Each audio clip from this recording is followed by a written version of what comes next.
All right. Hi, everyone. I'm Andrew Madsen. I'm going to start by telling you a little bit about myself, and then we'll talk a little bit about how the course is going to work, and then we're going to dive right in and start learning about building an iOS app. So, to start with, I've been programming really my whole life. I started doing development for the Mac about 13 years ago. And I got into it because I just fell in love with the kind of care and attention to detail that was being put into the apps that were coming out on Apple's platforms. And what that meant is that when the iPhone came out and they announced that you could start writing apps for the iPhone, I was already a Mac developer, so I was super excited about developing apps for this new platform. I had an iPhone since they came out, and getting to write code that would do cool stuff on the computer that I was carrying around in my pocket was really exciting. So I've been doing iOS development since the beginning. I've done that professionally, working on a variety of different projects for different companies and different people, and have also worked on apps just on my own for myself.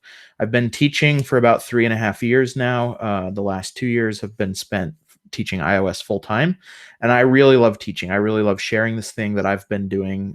That's made my life better. I've had great jobs and gotten to meet tons of really cool people and work on stuff that's super fun.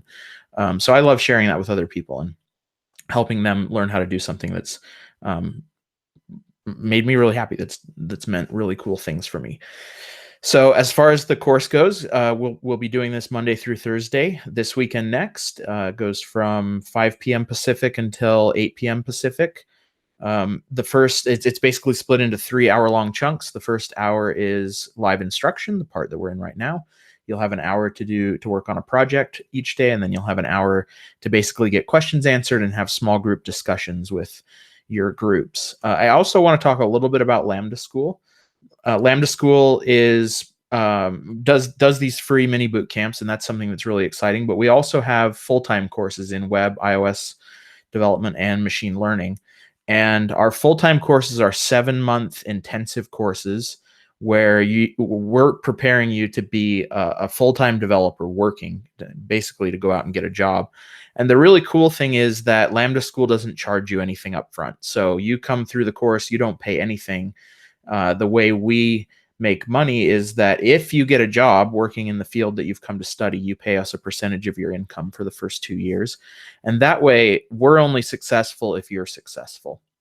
So we have a real incentive to make sure that you get what you need to get a job and be successful. And there's really no risk to you other than the time and effort that you put in. So if that's something you're interested in, this course actually, in addition to serving as just a fun thing for you to learn iOS development, it also serves as the pre-course. If you do well in the material that you're going to learn over the next 2 weeks, you'll be well prepared to take the full-time iOS course if that's something you're interested in. We'll talk about this more as time goes on. Okay, so the first thing we need to deal with is a little bit of housekeeping and logistics. Your section lead is Thomas, and Thomas is going to drop a link in Slack that is a mandatory form that you need to fill out for admissions. We're just doing this once. This is just so we can sort of capture your information, and then we're going to split you up into small groups. Each group will have a project manager. We call them project managers. They're like TAs. It's somebody that will be there to help answer questions, help you when you get stuck, go through your homework with you, that kind of thing. And you'll be in a small group so that you can, discuss with others, get to know your fellow students, and have a project manager that's assigned just to you. So Thomas is going to post that. It's super important that you fill it out. If you don't fill it out, you're not really going to be part of the small groups. So please go do that. And I'm going to give you kind of a few minutes to do that, and then we are just going to dive right in, and we're going to start using Xcode. So if you filled out the form, the next thing you could do is launch Xcode and make sure it's running okay, because we're gonna start building stuff. So while I'm waiting for you to do that, I noticed people talking about my Mac hardware. As you can see, I like to collect old hardware, and I do have a Lisa, and I actually have 3 Nextcubes. You can only see one of them. Somebody mentioned a Newton. I have two Newtons, an original message pad 1000 and an eMate. You can't see them, but anyway, all of this hardware works with maybe one or two exceptions, which are things that I'm in the process of fixing. So it's kind of fun stuff. You can tell I'm an Apple fan, have been basically my whole life. One of my very first programming experiences was in HyperCard on a Mac too. So that's the kind of person you're learning from. All right, so we're gonna kind of jump in now. I'm gonna go ahead and open up Xcode, and we're going to talk about what Xcode does. So I think the first question is, what is Xcode? Xcode is what we call an IDE, which stands for Integrated Development Environment. An IDE is just an app. It's a program that has everything you need to do to develop an app. And Xcode is the standard IDE for doing iOS development. There are also IDEs for all kinds of other languages. There's an IDE for Android development. There are IDEs for web development. There are IDEs for Windows development. But Xcode is the IDE that Apple provides for us to do iOS development. So it allows you to write Swift code. It allows you to run that code, but it does a lot more than that. It helps you design your user interfaces. It can even upload your apps to the App Store. It helps you debug and troubleshoot problems. In short, it's basically a toolbox full of all the tools you need to create an iOS app. It's a really deep, powerful tool, and it will take you a long time to master it, but it's not hard to get started with. And so today we're going to focus mostly on Xcode. Everybody's going to get to build an iOS app. We're not going to spend a lot of time on Swift itself. Tomorrow we're going to dive into Swift, and we're going to focus on the basics of the Swift language and get you programming with it. But I wanted you to get some experience with Xcode so you feel comfortable with the tool and you see how the basics are actually fairly easy. They're things that you can understand and you can get started without a whole lot of preparation and learning to start with. So when you start Xcode up, you'll get this kind of welcome to Xcode menu or window. I'm actually going to select create a new Xcode project. This is what you do if you want to create a new project. And when you do that, you get a list of a bunch of templates that you can use. Oh, I realized I'm not sharing my screen. Let me do that so that you can actually see this stuff. And we'll do that again. Okay, so I showed the welcome to Xcode window, which is what you see if you start Xcode up. It looks like this. You can click create a new Xcode project, and I'm going to do that. And if you're following along, you should do that too. So create a new Xcode project. And then you get a window with a list of all the different kinds of templates. You can create iOS apps, watchOS apps, tvOS, and macOS apps. There's even ways to create cross-platform things. And within each one of those are a bunch of templates. We're, of course, focused on iOS development, so we're going to stay on that tab. But I want to talk just a little bit about all these templates. If you want to create a game, you might select the game app. If you want to create a sticker pack for messages, you select sticker pack, etc. There are a bunch of different templates, but we're almost always in this course, and even in the full course, we're almost always going to use the single view app template. This is the most basic template for an app. It's just an app with a single screen. And of course, that doesn't mean that the app can't expand to have more screens. These are just templates to get you started. So they're not limiting. They just help you get started with the right stuff. So I'm going to select single view app and then click next. And you're going to get asked some questions about your app. And the most important one, of course, is the name. This will be the name of your app. So we're going to build a little app that's a little flashlight app. And I'm going to call it Flashlight. For you, team will probably only have two options, maybe even only one. So it should probably say none for those of you that are following along. And that's fine. You can just leave it on none. Later, as you get set up with a development account and maybe you even have a company, this will be your development team that's registered with Apple. I'm using Lambda because that's the development team I'm on. But you can leave it at none if you don't have a team. That's fine. The next field is the organization name. This is your company's name or maybe your name. You can really fill this in with whatever you like. I'm going to fill it in with the name of Lambda School, but you can put your own name in there, or if you have a name, that you like to use, your screen name or something like that, that's fine. This organization identifier is kind of important. Xcode will use this to create a unique identifier for your bundle, which is really another word for your app. And the App Store uses this to uniquely identify your app. So this has to be something that is unique to your app and no other app on the App Store has. And the usual format for this is actually the reverse of a web address. So they call it reverse DNS notation. But really what that means is that, my Lambda School's website is lambdaschool.com. So you just write it backwards, com.lambdaschool. You could do com.yourname, or if you have a website, do the URL with the elements reversed. And then another important thing is to select Swift or Objective-C. Xcode supports writing apps in Swift or Objective-C. Objective-C is the language that was used for Mac development for many years, and iOS development for a long time. Swift came out about 4 years ago, was introduced by Apple as their new language, their language for the future of iOS development. And we're going to be working exclusively in Swift for this 101 course. If you take the full Lambda course, we will cover some Objective-C because it can be important to know, but you can do everything you need to do to write an iOS app in Swift. So make sure Swift is selected. And we're just going to ignore these checkboxes for now. We'll be covering all of the things that these checkboxes do in the full course as we get further in. But for the 101 introduction course, these are sort of advanced things that we can just ignore. You can leave them unchecked.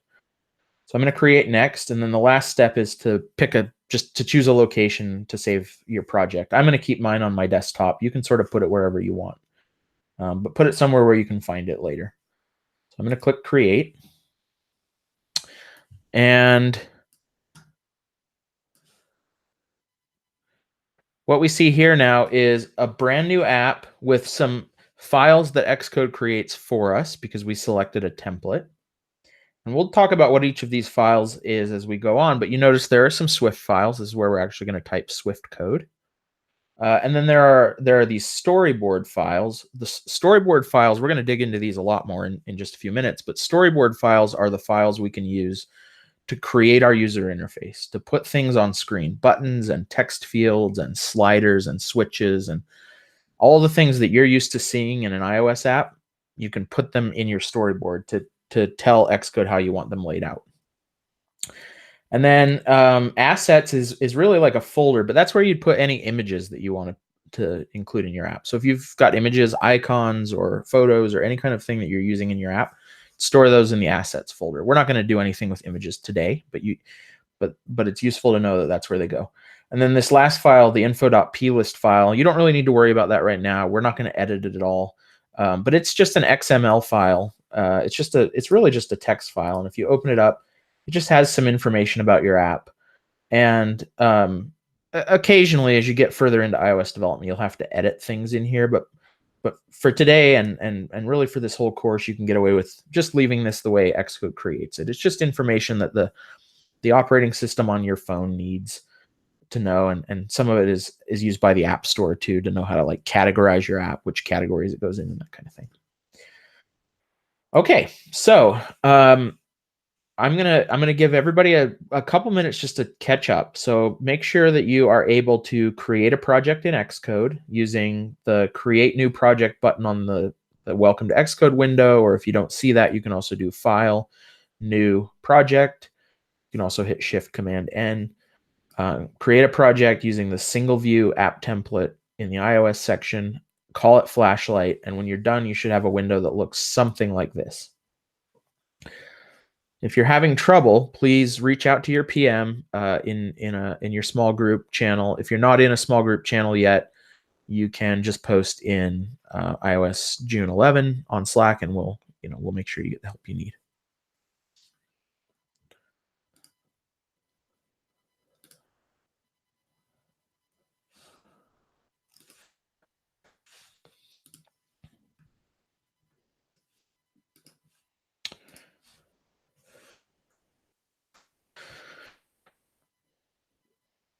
So it seems like we have a few people that are having trouble getting into their small groups or filling out the form. I don't want you to freak out about that. It's something that we will be working on here over time. So if you're not in a small group yet and you're having trouble, go ahead and post in iOS June 11 directly, and we'll get you help. It's just that there are a lot of people here, so putting everyone in a small group takes some time. We basically have to do it manually.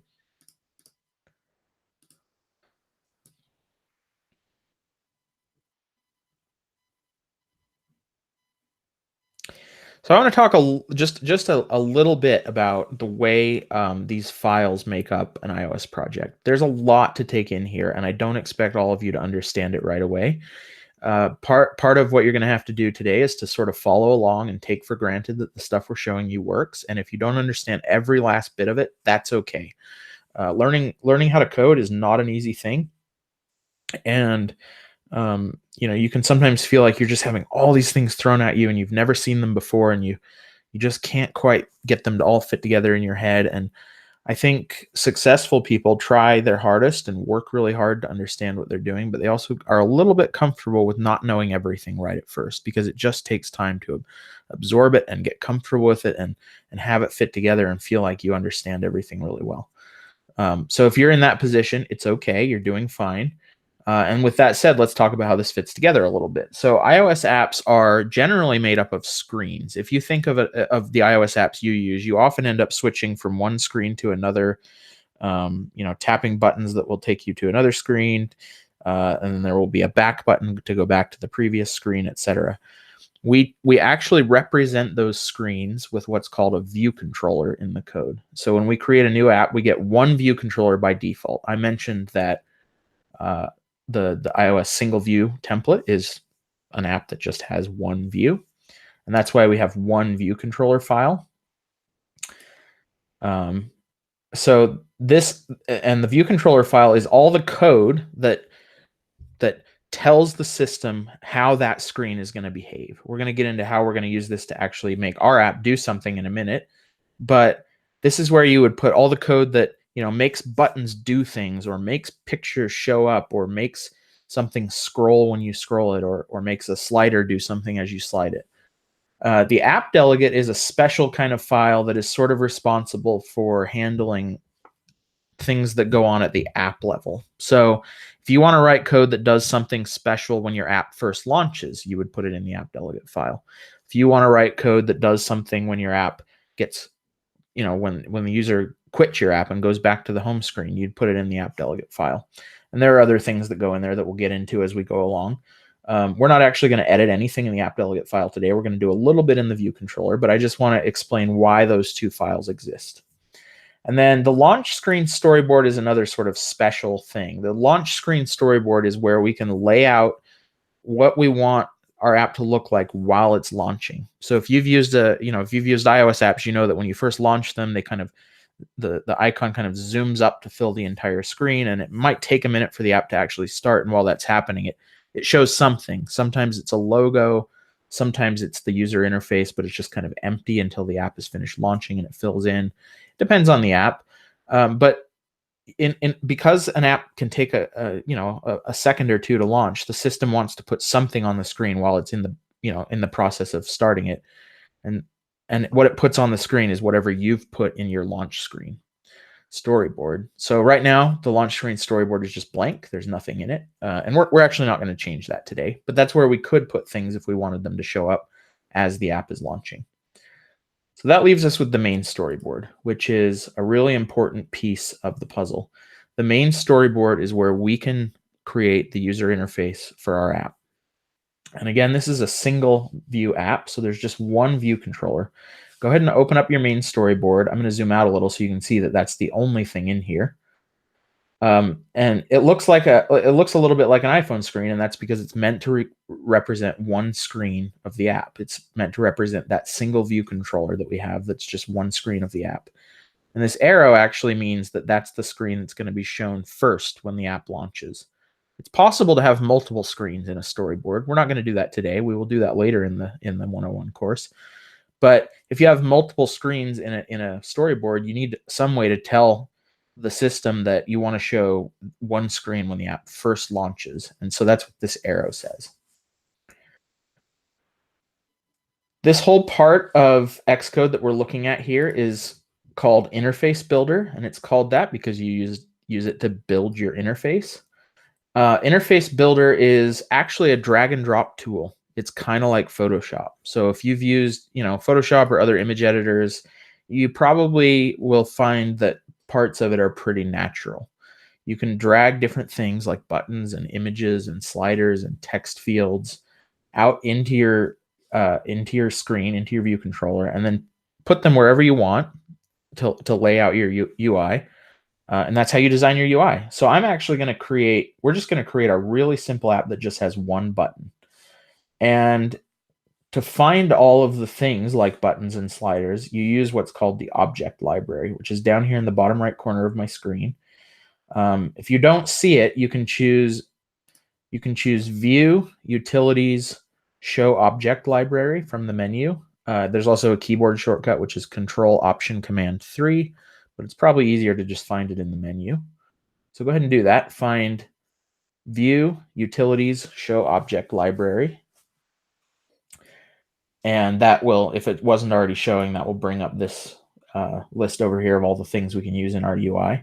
There's a lot of stuff in here. You can scroll through and look at it all. Some of it will look pretty familiar. Like there's the spinner you see when something's loading. Here's a switch you can use for settings, or a text field where you can let your user type things in. Here's a button, which is actually what we want. There's a lot more stuff there, and we'll talk about more and more of these as time goes on. But because it's a long list, it can be helpful to narrow it down. So there's actually a little filter box at the bottom, and I'm just going to type button into that, and that will just show me the things with button in their name. I just want a plain old button. So I'm going to drag this out, and you notice that Xcode actually shows these dotted lines. So what are these dotted lines? These dotted lines are guides. Xcode does its best to help you lay things out well, so that your spacing looks right, so that things are kind of aligned the way they should be. And what it's showing me here is a line saying that the button is now horizontally centered, and I can drag it down a little, and now it's vertically centered. So if I see both of those, I know the button is in the exact center of the screen. It would also show me where the margin is, so if I want to put it on the left side, but leave a little bit of nice spacing from the left side of the screen, it will help me do that. Same thing with the top. But I'm going to put it right in the center. So do that and let go. Now there's a part here that we're going to cover in more depth in the full course, but Xcode has this concept of constraints, and all a constraint is a way of telling the system, hey, I want to make sure this piece of my UI, in this case a button, stays in the right place, even if it's run on if my app is run on an iPad with a huge screen or an iPhone SE with a small screen. I want the button to be in the right place. So you use constraints to do that. You can create constraints manually and make your layouts react to different screen sizes in pretty complex ways, but we really just want this to stay in the center. So I've already put it in the center, but how do I tell it to stay in the center? I'm going to go down here in the bottom right corner. There's this little, I say it looks like a triangle TIE fighter. It's actually the Resolve Auto Layout Issues button. But I'm going to, with my button selected, I'm going to click on that triangle TIE fighter and select Add Missing Constraints. And when I do that, it's going to put in constraints that are represented by solid lines. These are not dotted lines anymore, which mean that the button is going to stay horizontally centered and vertically centered in the view on the screen.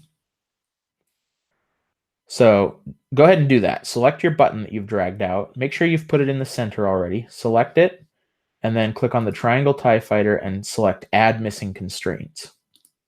I can't do that anymore because there are no missing constraints. It's constrained to be in the center now.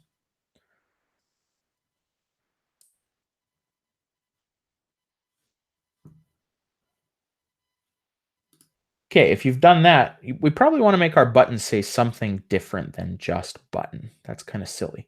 So we're going to make it say turn flashlight on, and you can do that by double clicking. So we're going to double click on the button and just type in turn flashlight on. So now our button will say turn flashlight on. There's a question about add missing constraints and reset to suggested constraints. Those do actually mean two different things, but in this case, either one should work. And I don't want to take a lot of time to go into the difference between those right now, just because of limited time. But it is important to know when you'd use one or the other. But in this case, either one will work. I would say use add missing constraints. That's sort of the more proper one. Okay, so if you've done that, and you've got your button there, it says turn flashlight on. You should be able to select it and see your solid lines for your constraints. Go ahead and click the play button. And you notice here, mine says flashlight, which is my app. And then there's this iPhone 8 Plus. If you click on that, yours might say something slightly different. You can see all the different iOS devices that Apple lets you select. These are simulators. So these are, if you want to test your device on an iPhone 8 Plus, you pick iPhone 8 Plus. I'm actually going to change it to iPhone 10. And then if I click the play button, it's going to say build the app, meaning take all these files and put them together and turn them into an app, and then run them on the simulator so I can test the app and see if it's working. So I'm going to go ahead and hit play, and you should do the same. And this is actually the wrong simulator. A simulator should start up, and it will take a minute to start because it has to start up iOS. Depending on how fast your computer is, this might take more or less time. But once it's done that, your app should start up. And you should see your button in the middle of the screen. And you can even click on it. And I'm going to click on it. And you notice it doesn't do anything except kind of flash. But buttons on iOS by default, they flash when you tap on them, so you can tell that the tap actually, was registered. And why doesn't it do anything else? Well, it doesn't do anything else because we haven't told it what to do. We can put a button on our screen, but there's no way for the system to know what we want tapping that button to do unless we write some code to tell it what to do. And that's really what writing code is all about. It's all about telling a computer, in this case, an iPhone, which is really just a little computer, what you want it to do. And writing code is about taking up a big problem that you want the computer to solve, breaking it up into small steps, and then teaching the computer how to follow those steps. So in just a minute, we're gonna tell the computer what we want Turn Flashlight on to do by writing some code. But first, I want to make sure everybody can run their app, click the Turn Flashlight On button, and nothing really should happen except that it flashes like it's doing on my screen. So do that. If you're stuck or you have trouble, you should ask if you're in your small group, ask your PM. If you're not in your small group yet, just post in iOS June 11. I want to make sure everyone feels like they have access to the help that they need, and is not, if you're stuck, it does not mean that you're doing anything wrong or that you're not good at this. Everybody that learns programming gets stuck, and I said I've been programming my entire life. I still get stuck and have to ask for help from people who know things that I don't know. So if that's you, please do ask for help. And remember that, if you feel like you're kind of hopelessly behind, you're not really. You're going to have time after the lecture and in the last hour of class to get, help on anything you're working on. Lori, that problem is actually not one that I've seen before, and I can't off the top of my head know what's going on. So can you save that? And then we'll talk about it after the lecture's over. John is asking, how do you pull up the phone image? I think you mean, how do you get this to show up? You should be able to select which type of phone you want to test on, and just click the play button up in the top left corner. The other way you can do that is to do product run in the menu. That's the exact same thing as clicking the play button. And there is a keyboard shortcut for it, which is Command R. Any one of those works. I usually just like to click the button. And when you click play, you'll actually see another app start up in your dock. That's the simulator. It looks like this over on the far right of my dock. That's the iOS simulator, and it should bring up the phone that you selected. In my case, I selected the iPhone 10, but it actually doesn't matter. You should be able to select anyone you want. And sometimes this window might show up in the background, so it can be helpful to actually click that in the dock just to bring it up to the front.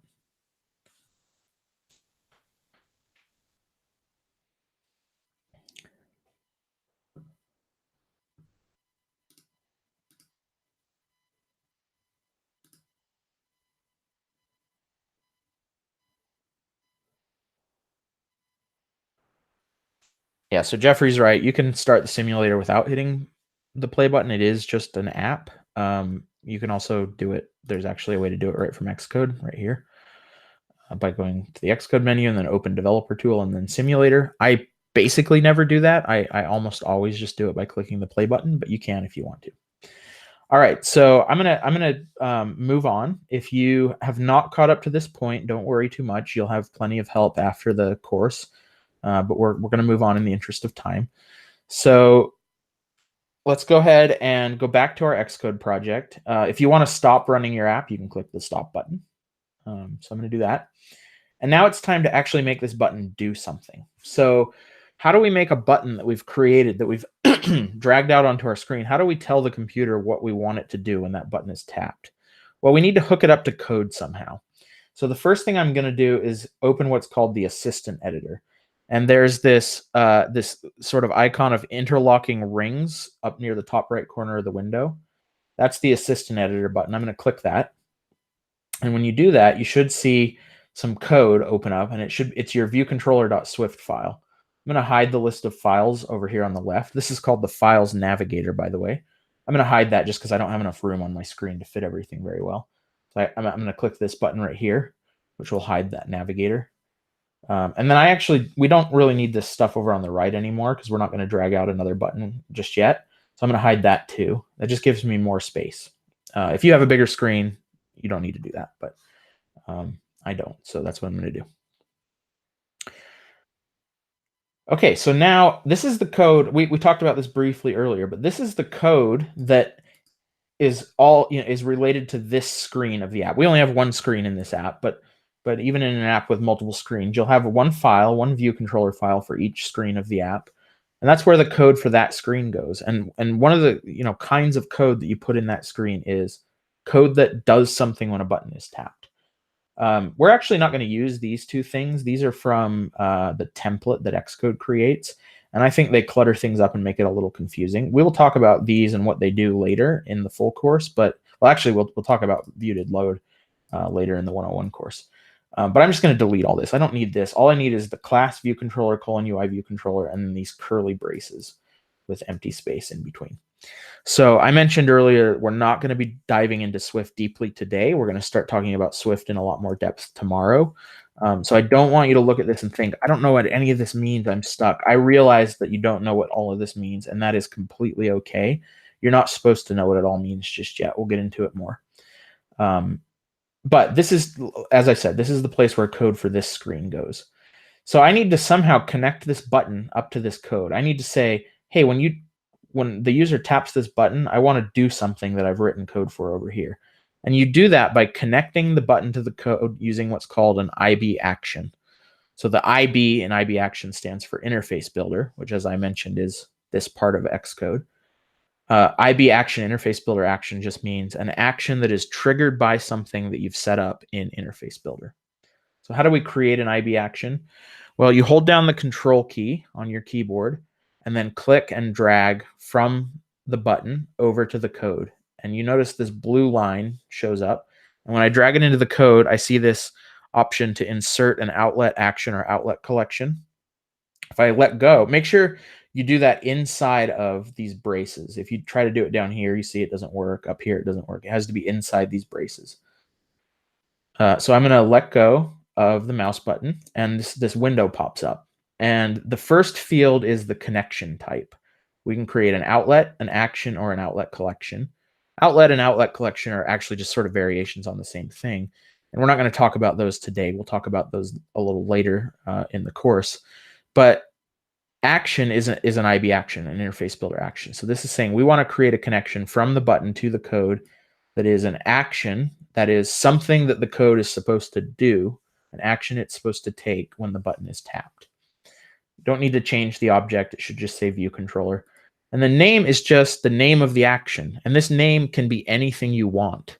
It's not something, you don't have to type a specific name. You just need to type a name that makes sense to you and that will be unique for, you can't have two buttons with the same action name that do completely different things. But you can name this whatever you want. So I'm going to call it turn flashlight on. Your names can be anything, but you should make sure they're descriptive. You should make sure that when you read them, you understand, what they mean. And when somebody else reads them, they understand what they mean. That's part of being a good programmer, is picking names that make your code easy to read for other people.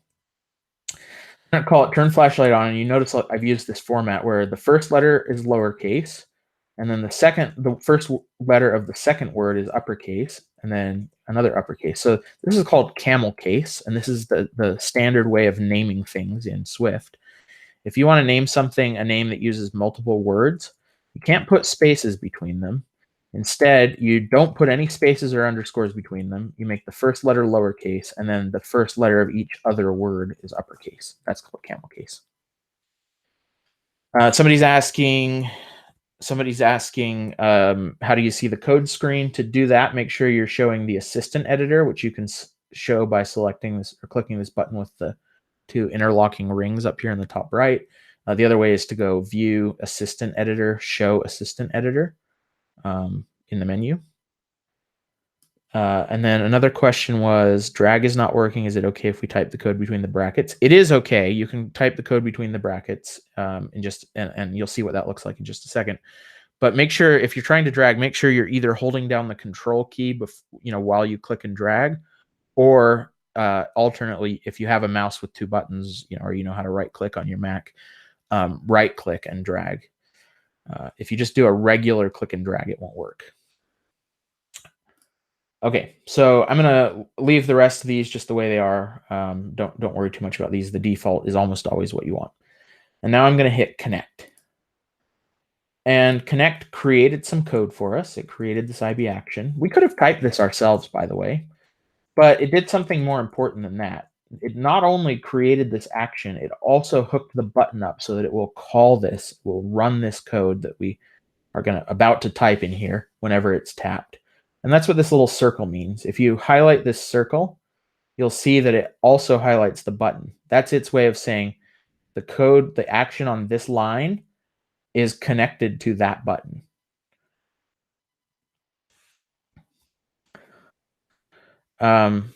Looks like people are giving each other good help. Somebody asked about putting your button in the launch storyboard, or mentioned you might have put your button in the launch storyboard instead of the main storyboard, and that's a good tip. If you happen to accidentally open the launch storyboard, a lot of what I've just talked about is not going to work right, because the launch storyboard is a special storyboard. You can't actually put actions in it because it's just the thing that the iOS app shows when an app first launches. So make sure you're in the main storyboard, not the launch screen. And then there was also a question about why do they put in the UI view class? I'm not actually sure I understand that question. So if you still have that after the lecture, we can go through it. Okay, so now we have this action hooked up. It's not going to do anything right now because all we've done is said, hey, there's an action called turn flashlight on, but the computer still doesn't know what we want it to do. So now it's time to write some code to make this actually do what we want it to do. And what I want to do is I want to make the whole screen turn a different color. So I'm about to type a line of Swift code, and I don't expect you to understand every detail of it because we haven't really gone over Swift yet. But I think you should be able to look at it and go, okay, I don't understand why every single part of that, but it basically makes sense. So we're going to say view.background color equals .red. What this is saying is make the view, which is another word for the screen, basically, make the view's background color red. Don't worry if you don't know why there's a dot here, why there's a dot here, or exactly why we're using the equal sign. I know that can be confusing when you're looking at code for the first time. If you've got some programming experience, this may look somewhat familiar, but if you've never done Swift, you might even think this dot is kind of weird. But this will become a lot clearer as we go throughout the course and learn more Swift. So for now, just type it and trust me, it's right and it's going to work. It is important that you spell all of this right. So you have to write view spelled correctly. Background color has to be spelled correctly. If you have any mistakes, if you type anything different than what I show here, it won't work. So don't worry about understanding every little detail, but you do need to type the details right. One unfortunate thing about programming, or one of the things that makes it hard, is that computers are very literal machines. They can't really figure out what you meant to say. They only know when you say something in exactly the way that they understand. So if you have a typo, you spell something wrong, the computer can't figure out what you were trying to say. It will just give you an error and say, I don't know what you're talking about. Okay, so go ahead and type that. And when you're done, run the app again. Just click the play button again. Somebody asked, how do you add the turn flashlight on? So if you've dragged out a button, you can just double click on the button to set the text.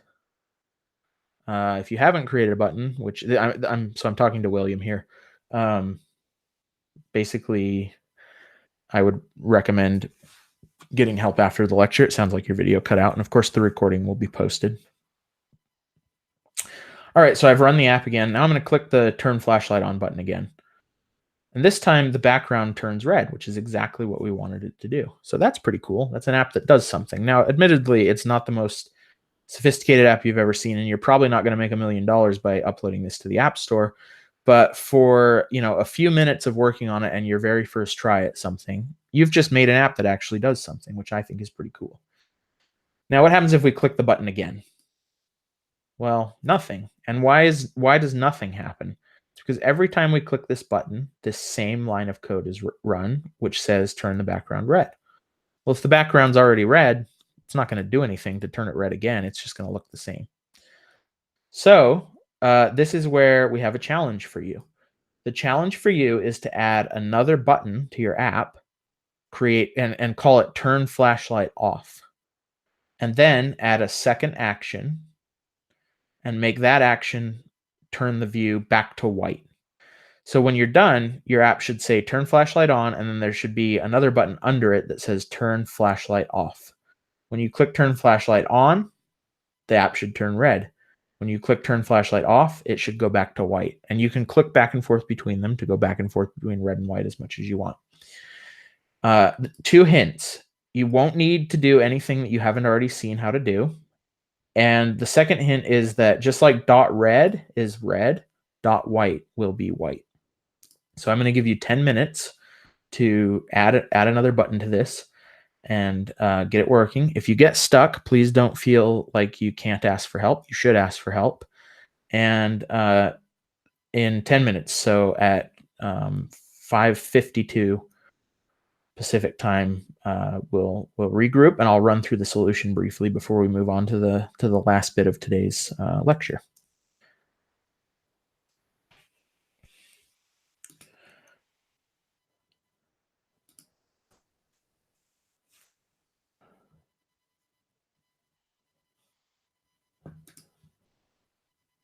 And to keep things from being too boring, if you have any questions, general interest questions, you're welcome to ask them in Slack, and I'll try to answer them.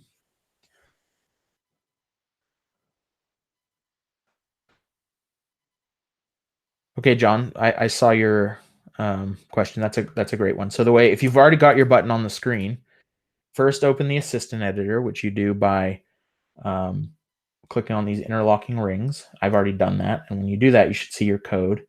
And then hold down the control key, click on your button, and drag over here. And then it'll say insert outlet action or outlet collection. When you let go of the mouse button, you'll have this box come up. You need to change this to say action, and then type the name of the action. So in this case, I used turn flashlight on. It could actually be anything you want, but it should be a name that makes sense. And then click the connect button, and that will create that code for you. Let's see. There's another question. What should the constraint be for the second button? Again, just after you've added the button, select it and click add missing constraints.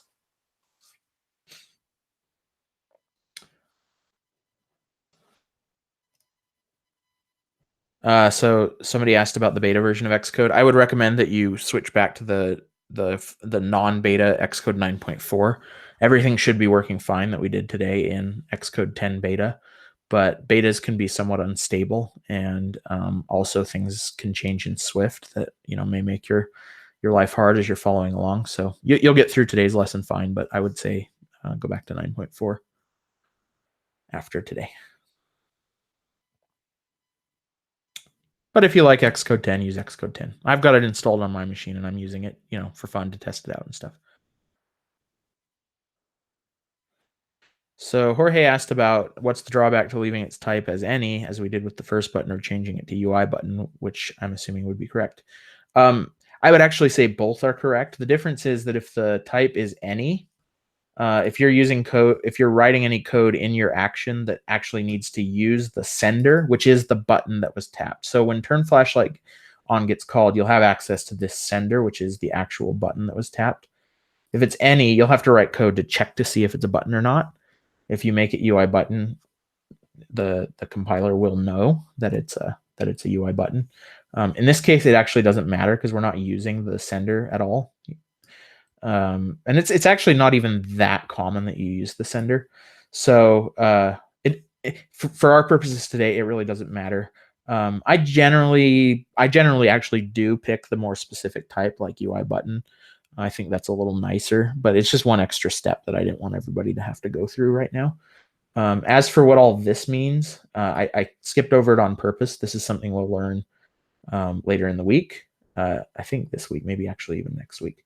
It's called a function. It's actually a method more specifically, but it's called a function. And we'll talk about each part of this and what it means later. So don't worry if you don't understand all of this. The important part is the name.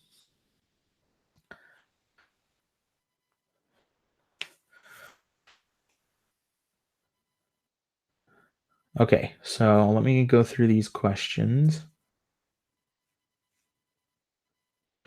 So Alex asked, when the program starts creating the view controller and we drag the button inside the parenthesis for that class, why do we put the button inside that class? So I think what you're asking is, why do we put the action inside that class?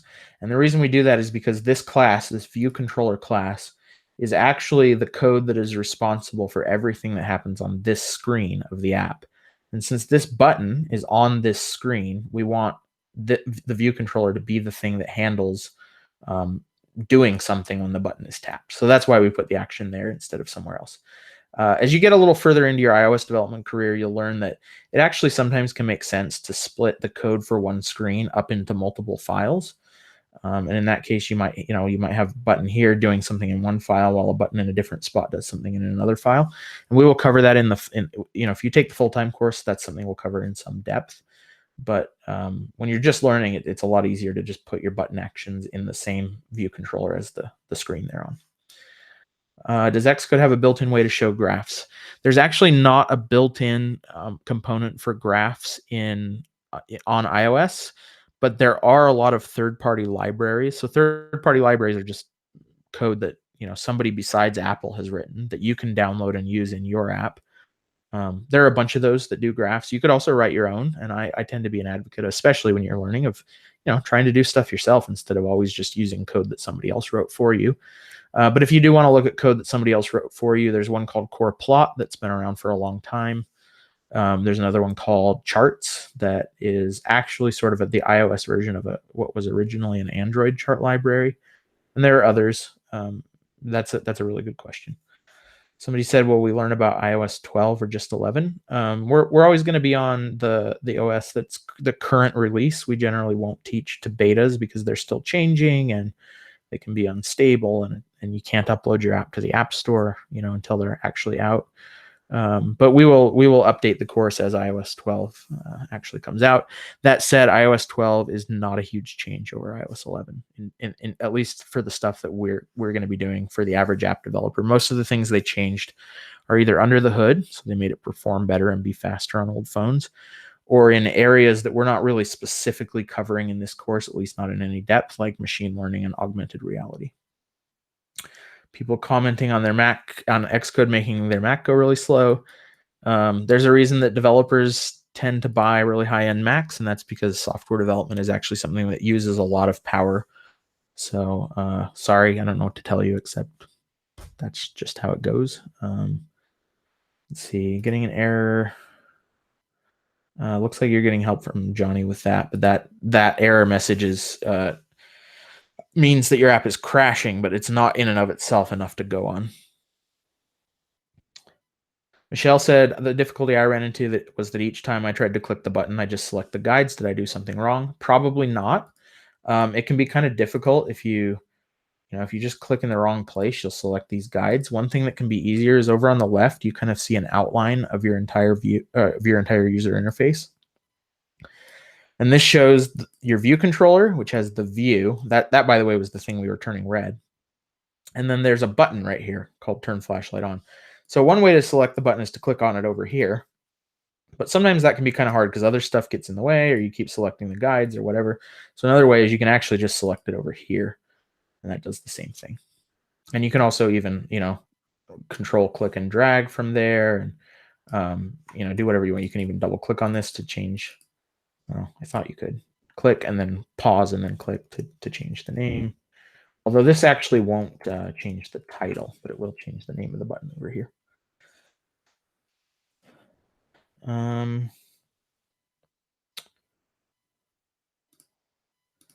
Somebody asked if you need semicolons. Semicolons are optional in Swift. You can put them at the end of your lines. So the only people that would ask that are people that have a little bit of previous programming experience.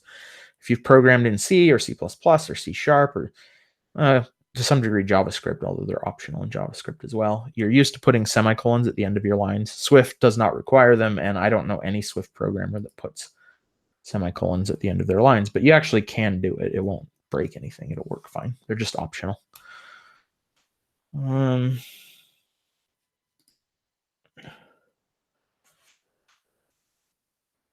Somebody's asking about this terminating app due to uncaught exception. That's likely because you accidentally created an outlet to your button.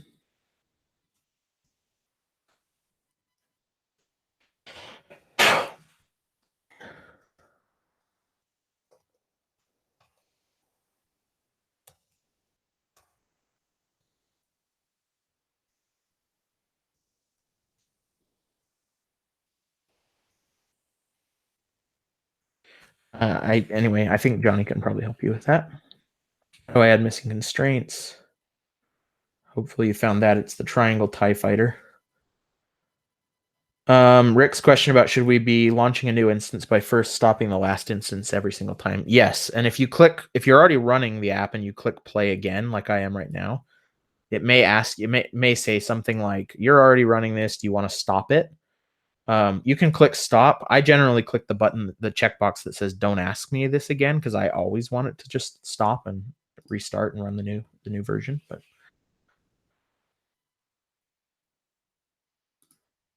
Travis is asking about a syllabus. Looks like he got an answer to that. Colin Boomer kind of answered that. The problem is that if you copy your turn flashlight on button and create a new one called turn flashlight off and just rename it to turn flashlight off, it will still be hooked up to the turn flashlight on action. And then you can create a new action, but then it will just be hooked up to both of them. And what that means is that both pieces of code will run every time the turn flashlight off button is tapped. And if they happen to run in the wrong order, it's going to mean that it turns it white, but then immediately turns it red again. So it will appear to do nothing. The solution is to not copy and paste the button. Instead, create a brand new button. Min Kim asks, so now we're working on a single view, but if we create more view on one app, we might create more view controllers. Yes, and we'll go through that later on in the course. Groups. Somebody said, I'm assuming you're developing on the latest 2017 MacBook Pro. Correct. Actually, I'm on an iMac Pro. So it's the fastest computer Apple sells. But yes, a 2017 MacBook Pro will work just fine. That's my laptop. So how to add borders, we'll talk about that later. You can do that, but it's a little deep for today. Okay, I think that's kind of most everybody's questions. If your question didn't get answered, you'll have plenty of time in the group discussion. And the same goes for if you weren't able to get yours working. There should be plenty of time in the group discussion and project time. So we're just going to run through this really quickly. I'm going to open up the object library again, drag a new button out, and I'm going to put it below this button. And you notice if I drag it up to the right spot, there's a dotted line that's kind of showing me that it's sort of the correct distance away. That's, you can put it anywhere you want, but that's sort of Xcode telling you, hey, this is the distance that's like standard on iOS. It's the distance that will look good. So I'm going to put it there. I'm going to name it turn flashlight off. I'm going to click the triangle TIE fighter and do add missing constraints. And that looks good. Now I'll open the assistant editor. And I'm going to create a new action. So I'll right-click and drag from here over into my code. Select action. And I'm going to call this one turn flashlight off. And then I'm just going to type the same code, except instead of saying equals red, I'm going to do equals.white. Go ahead and run the app.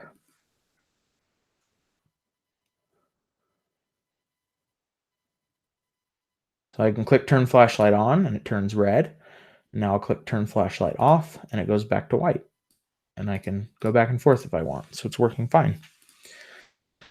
Okay, great. So if you got through that, you've just built your first little iOS app. And if you didn't get through it, I don't want you to feel bad or worry or feel like you're not doing as well as you need to, because this is hard. And all of you are going to find that, the farther you go with coding, maybe you got through today really easily, but there are going to be times where you're going to hit stuff that's confusing to you, or that you just can't quite get to work, or that things you feel like you've done everything right, but you're getting an error, and that's normal when you're learning to program. You have to be a little bit prepared for some frustration. And the thing that's great about programming is, yes, there's frustration, but there's nothing like the feeling that you get when you solve some problem that's been frustrating you and the code that you've written works and you just made something really cool. Okay, so that pretty much wraps up the lecture portion of the lesson tonight. And for the next hour, you're going to spend time working on a project. And I'm going to drop a link in Slack. It's also available on the syllabus to the project that you're going to be working on. In case you didn't already hear, the syllabus is on learn.lambdaschool.com. Up in the top navigation bar, you see iOS development. If you click syllabus, you'll see the syllabus. We're doing the pre-course, which is also called iOS Dev 101. Consists of 8 units for 8 days of stuff. Of course, we're in the intro to iOS, the first day right now. If you click on under iOS development, if you click on curriculum instead, you'll see more detailed lesson plans. So I'm clicking on that. And then over in the sidebar, I expand. I guess I should put this on screen. I'll expand. So I came up here, clicked on curriculum, and I expand this iOS Dev 101 down. And we're in intro to iOS today, so I'll click on that. This is text that actually goes through some of the stuff we learned today. So if you want to read through it, that can be a good way to review. But another important thing on this page is the project for the day. So there's a link here, and you're going to build an app called Rainbow. Rainbow is very similar to the app that you've just built, except it's going to have buttons for 6 different colors. I think it's very important that all of you create a brand new Xcode project. So I don't want you to use what we've already done and just add a couple more buttons. I want you to close this project out and create a brand new Xcode project. And the reason I'm having you do that is because, just like any other skill, one of the important things in learning to program is practice, building up muscle memory. And you'll only get that if you try, if you do things over and over again until they become kind of natural. Creating a new Xcode project is a small thing, but it's also the thing you're going to have to do every time you want to start working on a new app. So it's good chance to practice and not lean on all the stuff that you followed along with. So go ahead and do this. You've got the next hour to work on it. If you have help, if you need help, if you get stuck, if you have questions, that's what your PMs are there for. That's what I'm here for. And so please do ask for help when you need it. If you don't, you're kind of wasting the opportunity you have here, because anybody could just go look at this and not get any help and struggle along and maybe someday figure it out. But you'll get things a lot faster if you get help when you need them. So that's the project, and I really appreciate all of you tuning in. You may not know, but this is my first time teaching 101 course with Lambda, and it's been a lot of fun. I'm really excited to see what you guys do, and I'm glad that we've had so many people tune in. So that's all for today. We'll see you tomorrow.